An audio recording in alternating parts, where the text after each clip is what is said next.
sa ating culture, we need to, para tayo lumakas, kailangan before tayong humarap ng emosyon, matuto tayong tumanggap ng disiplina para sa ikabubuti natin. Isa pa doon sabi, do not resent. Yung resentment, maraming pagkakataon mo kasi, ang resentment galing yan sa offense. Ang disiplina nakaka-offend. Naranasan niyo na po yun kasi hindi siya masarap.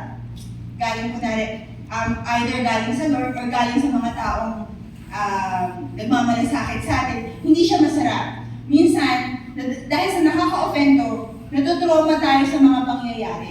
Pero pag naunahan mo ng trauma or ng offense, yung pangyayari na dapat may ituturo sa'yo, dapat yung ganito para i-resent yung situation. Ay, na-trauma ako dyan, di ko na inuulitin, ganyan. Yung para instead of that makes you better, dinadala ka para mas lalong hindi pwede yan. Yung parang yun yung mga bagay na trigger mo na bawal yan sa akin.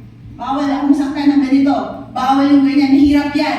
Natatakot ka, nahihirapan ka, yung ganun. Tapos naapektuhan ka nun, hindi na serve yung purpose na mapalakas ka ng mga bagay na dapat mapapalakas sa'yo, even though mahirap po yung mga sitwasyon. Naintindihan po yun. So yun, the nature po kasi ng discipline, tanggapin po natin. Kaya siya, by faith, kailangan natin turuan ang sarili natin ng i-embrace. Kasi naturally, hindi po siya blessed. Sa Hebrews 12:11 sabi,